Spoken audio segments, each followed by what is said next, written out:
सबसे पहले आप सभी को जय मसीह। आइए आज हम बाइबल के उत्पत्ति के पहले अध्याय में ईश्वर द्वारा इस दुनिया की रचना का वर्णन मिलता है।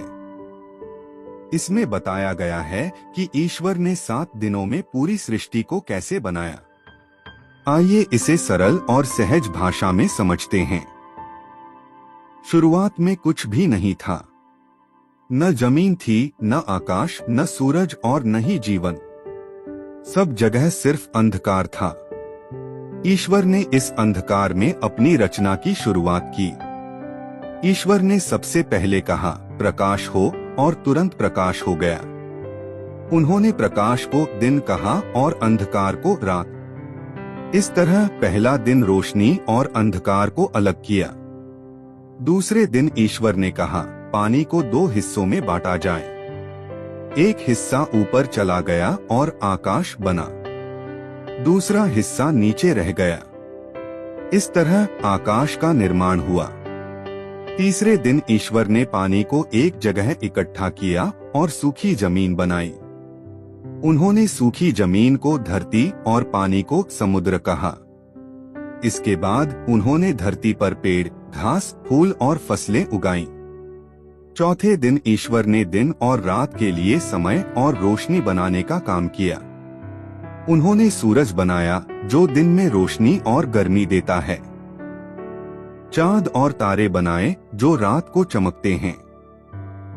सूरज, चांद और तारे समय, दिन और मौसम बताने के लिए बनाए गए। 5वें दिन ईश्वर ने समुद्र में मछलियां और पानी में रहने वाले अन्य जीव बनाए। उन्होंने आकाश में पक्षी बनाए जो उड़ सकते थे। ईश्वर ने इन सभी जीवों को आशीर्वाद दिया और कहा, अपनी प्रजाति बढ़ाओ और धरती को जीव जंतुओं से भर दो। छठे दिन ईश्वर ने जमीन पर रहने वाले जीव जंतु बनाए। इनमें छोटे बड़े जानवर, जंगली और पालतू जानवर सभी शामिल थे। इसके बाद ईश्वर ने अपनी सबसे खास रचना की, इंसान। उन्होंने इंसान को अपनी छवि में बनाया और उसे बुद्धि दी।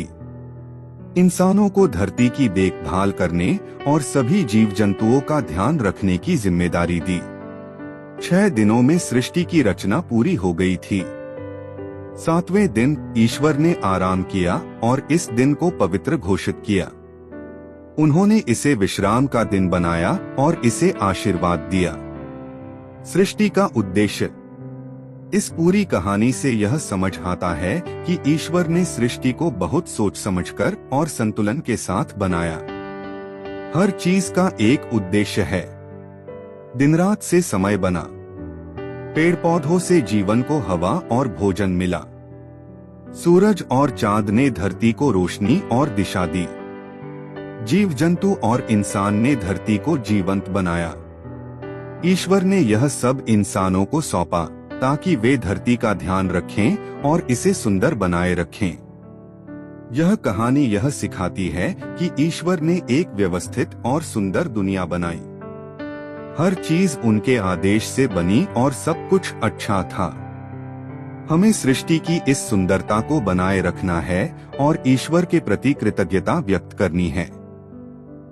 यह कहानी हमें संतुलन, जिम्मेदारी और कृतज्ञता का संदेश देती है।